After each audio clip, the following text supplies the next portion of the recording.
Fala galera, bom, hoje eu tô aqui pra falar de um cara que eu acho que todo mundo conhece, eu pelo menos cresci assistindo aos filmes dele, mas eu não fazia a mínima ideia que o Nicolas Cage tinha a carreira bizarra, inexplicável, instável e sem sentido que ele tem, e de verdade eu acho que muita gente não sabe dessas informações, então eu decidi fazer esse vídeo aqui basicamente pra trazer elas pra vocês, porque eu achei interessante e acho que vocês vão achar também. Mas antes de começar o vídeo, eu quero pedir pra vocês se inscreverem aqui no canal se vocês ainda não são inscritos, deixarem o like de vocês, ativar o sininho e compartilhar o canal com seus amigos. Também aqui na descrição tá a minha única rede social, que é o Instagram, e também o meu Apoia-se. Eu finalmente entrei no Apoia-se, então eu tô com a minha campanha lá de financiamento coletivo. Se vocês têm interesse em apoiar o canal, o link tá aqui embaixo, é só entrar lá que tem certinho os tipos de assinaturas, recompensas, tudo certinho. Então é isso, gente, vamos começar a falar aí da carreira desse homem, que tem muita coisa pra falar, a coisa é bem esquisita. Bom, gente, vamos começar aqui do começo. Nicolas Cage nasceu em 1964, lá em Long Beach, na Califórnia, e ele é membro de nada menos do que a família Coppola. Se vocês não estão fazendo o link, é o cara que dirigiu Poderoso Chefão, Drácula de Bram Stoker, possivelmente um dos diretores aí mais prestigiados da história, e ele é tio do Nicolas Cage, no caso, que nasceu como Nicolas King Coppola, e depois decidiu trocar o nome dele para que ele não tivesse a imagem associada ao nome do tio, e não parecesse que ele só tava em filmes porque o tio dele colocou, o que já começa a não fazer muito sentido na minha opinião, já que ele fez 3 filmes do tio logo depois que ele começou a carreira dele. Mas tá tudo bem, ele tirou o nome e decidiu botar um Cage porque ele é muito fã de Luke Cage, o super-herói da Marvel. Gente, eu juro pra vocês, tem pouquíssimas coisas na carreira do Nicolas Cage que eu entendo. Todas decisões muito peculiares. Muito difícil pra mim processar como a carreira desse homem funciona. As coisas começaram a ir muito bem pra vida do Nicolas Cage lá nos anos 80, quando ele começou a fazer alguns filmes e esses filmes começaram a receber críticas muito positivas. Inclusive várias dessas críticas em relação à atuação dele, o que já é um ponto que me chamou muita atenção quando eu comecei a pesquisar um pouquinho a carreira dele, e eu já vou chegar aqui no ponto-chave que me fez fazer esse vídeo inteiro, que é o fato de que o Nicolas Cage teve muitos trabalhos elogiados e muitas performances em filmes elogiadas, porque assim, eu cresci numa geração em que Nicolas Cage era um ator ruim, e muitas pessoas não queriam assistir filmes porque eles tinham o Nicolas Cage. Então assim, não era nenhuma pegada de meio Adam Sandler, sabe, que tipo, é o ator ruim que todo mundo vê os filmes dele. Quando eu comecei a ler sobre a carreira dele e ver os primeiros trabalhos dele, eu fiquei muito chocado com o quanto ele era elogiado, o quanto que era, tipo, um up pro filme ter o Nicolas Cage no elenco. Ali nos anos 80, ele contracenou com a Cher, né, em Moonstruck, que inclusive foi o filme aí que deu o Oscar de melhor atriz pra Cher, e deu a ele também uma indicação ao Globo de Ouro. Foi no mesmo ano, né, em 1987, que ele fez Raising Arizona, dos irmãos Coen, que também foi considerado aí um dos melhores filmes da carreira do Nicolas Cage, é até hoje considerado por muita gente um dos melhores filmes da carreira dele. E ele também começou os anos 90 muito bem aí, estrelando o filme do David Lynch, né, contracenando com Laura Dern. Então assim, eu tô contextualizando aqui pra vocês, só pra vocês entenderem o nível de nata de Hollywood que o Nicolas Cage trabalhava no começo da carreira dele. Nosso querido Nick Cage recebeu aí sua segunda indicação ao Globo de Ouro pelo filme Honeymoon em Vegas, de 1992, em que ele contracenou com a Sarah Jessica Parker. E parecia que tudo tava indo muito bem, até aqui a gente não tem nenhum momento ruim na carreira do Nicolas Cage. Mas aí logo depois disso, a gente tem o primeiro declínio de Nicolas Cage, em que ele faz 3 filmes seguidos que foram grandes fracassos de bilheteria. E esses filmes foram Amos and Andrew, Red Rock West e Deadfall. Apesar de Deadfall ter ido muito mal de crítica e muito mal de bilheteria, foi meio que um cult clássico aí no final das contas. Eu sei que uma galera gosta da performance dele nesse filme. E aí a gente chega no fatídico ano de 1995, que é o ano em que a gente tem um acontecimento que me chocou muito quando eu descobri, que foi o acontecimento que fez eu decidir fazer esse vídeo e pesquisar um pouco mais sobre a carreira dele, porque eu falei, gente, não é possível que o Nicolas Cage que eu conheço é esse mesmo Nicolas Cage. Ele fez um filme chamado Kiss of Death, que foi um filme que, enfim, foi péssimo de novo e mal de bilheteria. E quando eu falo que foi ruim, tá, gente, eu não assisti todos os filmes do Nicolas Cage, não. Eu tô falando que ele foi muito mal de crítica e muito mal de bilheteria, então assim, eu suponho que ele não é um filme muito bom. Mas enfim, no mesmo ano em que o Nicolas Cage protagonizou aí seu 4º fracasso seguido de bilheteria e crítica, ele também protagonizou o filme Leaving Las Vegas, que rendeu a ele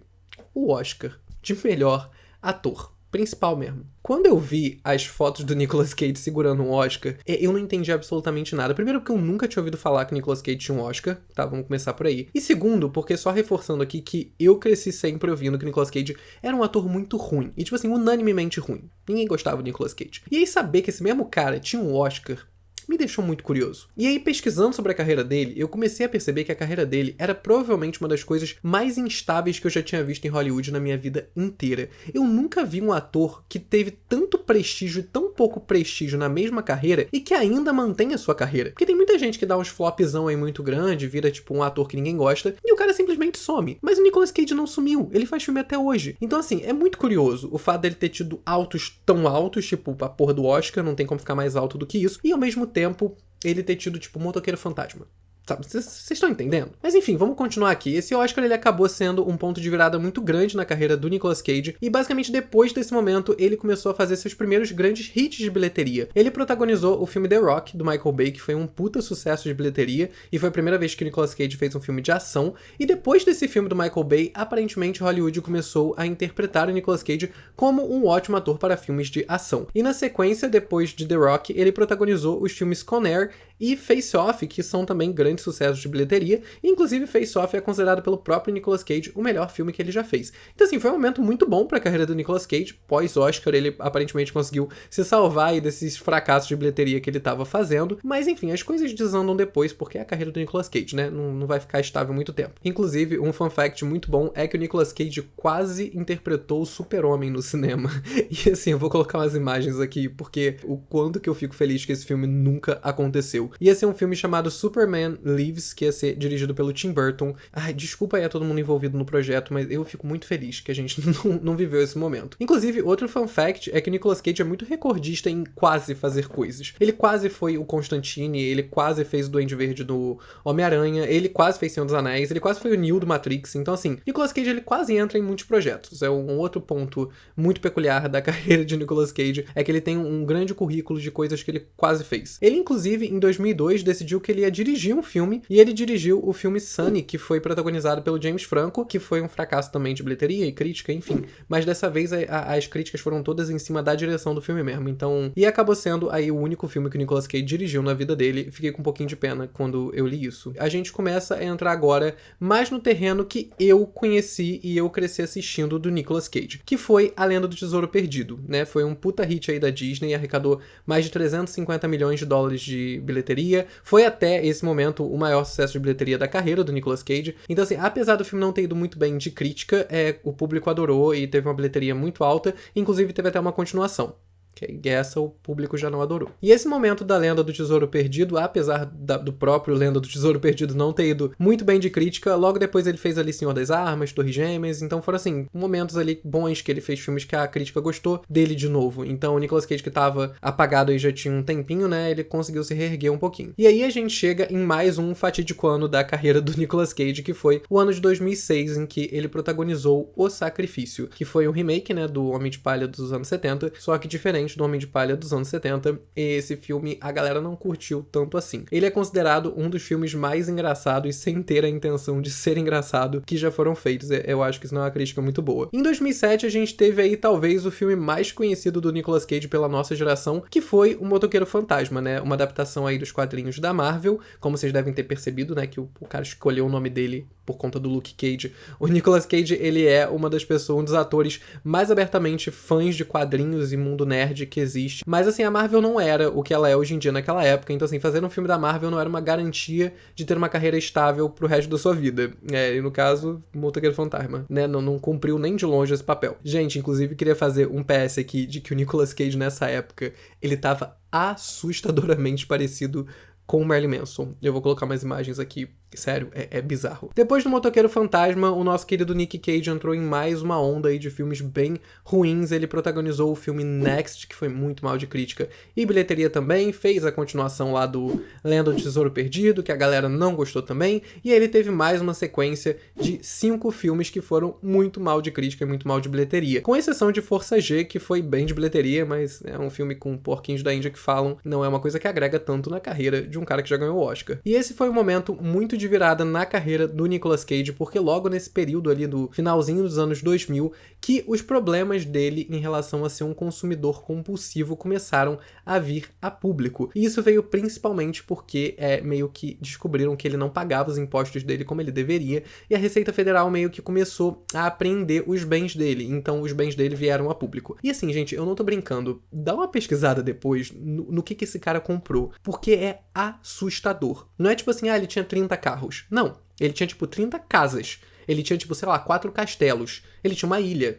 Ele comprou a casa da Madame Lalaurie, a mulher que torturava escravos em Nova Orleans. Era dele aquela casa, ele comprou. Então assim, a coisa era bem descontrolada. E como a gente pode perceber que ele não teve nem de longe uma carreira estável o suficiente para poder receber bem o suficiente para manter isso tudo, é óbvio que uma hora a coisa ia quebrar. E depois desse momento que a coisa quebrou, vocês podem começar a analisar que a carreira do Nicolas Cage, ela se resumiu basicamente a fazer qualquer coisa. E quando eu digo qualquer coisa, é qualquer coisa que aparecesse na frente dele. Eu juro pra vocês que o currículo do Nicolas Cage é, tipo, uma das coisas mais cheias que eu já vi na minha vida inteira. Ele é tipo o Samuel Jackson branco. Ele faz, tipo assim, 8 filmes por ano. Só que aí você começa a ver esse cara que trabalhava com David Lynch, ganhou um Oscar e tal. Ele protagonizou também, depois dessa fase aí que ele quebrou e tal, uns, sei lá, tipo, 30, 40 filmes televisivos que ninguém assistiu. E o filme era, tipo assim, uns 5 estudantes de arte cênica do quarto período e o Nicolas Cage. Então até quando ele começa a fazer uns filmes melhorzinhos aí um pouco mais pra frente, esses filmes estão sempre no meio de 30 projetos televisivos que não tem nenhuma relevância midiática e que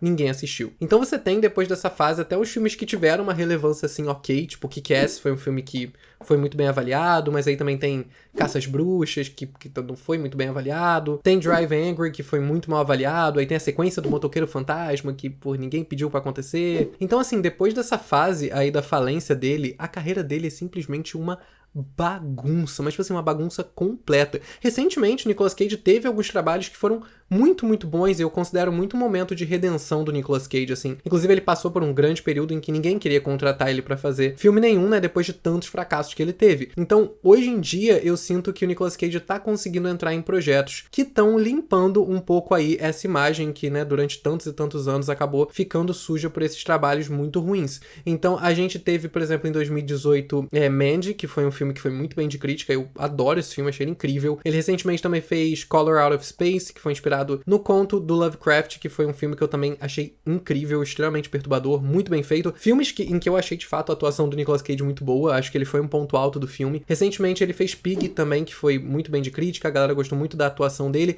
Então assim, ele tá fazendo trabalhos que eu sinto que a galera tá começando a meio que prestigiar o cara de novo, mas ao mesmo tempo, no meio desses filmes que eu tô falando pra vocês, ele faz tipo 7, 8 filmes televisivos por ano. Eu não sei o quanto que ele ainda tá quebrado, eu não sei o quanto que ele ainda precisa fazer esses trabalhos desesperados pra conseguir pagar a conta, e acredito que a coisa esteja muito pior do que a gente pensa, e eu sinto que Nicolas Cage tá virando meio, tipo, um ícone da cultura pop, sabe? Tipo, ninguém sabe se é bom ou ruim. É Nicolas Cage. Isso é positivo ou negativo? 48 Isso horas, é você hétero, sente tá? a dorzinha. Então, assim, eu fico muito feliz que isso esteja acontecendo na carreira dele, fora qualquer brincadeira aqui no vídeo. Eu imagino que ele tenha passado por coisas muito pesadas e que, enfim, fazer isso tudo que ele tá fazendo não seja algo que ele talvez quisesse estar fazendo e tá fazendo por necessidade. Então, assim, não sei exatamente o que rolou na vida dele, né? Ele é uma figura pública, a gente sempre acha que sabe mais da vida da pessoa do que de fato a gente sabe. Então, feliz que ele tá tendo a oportunidade de fazer projetos bons, que ele tá fazendo realmente filmes muito legais e tá ganhando um prestígio novamente. Mas, de qualquer forma, decidi trazer aí essa linha do tempo do Nicolas Cage, né, pra vocês poderem ficar surpresos como eu fiquei com tudo que já aconteceu nessa carreira, com a quantidade de coisa que esse homem já fez. E é isso, antes de terminar o vídeo, não se esqueçam de se inscrever aqui no canal, deixar o like de vocês aqui no vídeo e ativar o sininho, compartilhar o canal com seus amigos que gostam de cinema. Lembrando que minha única rede social, o Instagram, tá aqui na descrição e o meu Apoia-se também tá, então se você gosta do meu conteúdo, gosta do meu trabalho e tem vontade aí de se tornar um apoiador, só dá uma clicadinha lá que tá tudo explicadinho certinho. E é isso, eu vou ficando por aqui e até o próximo vídeo.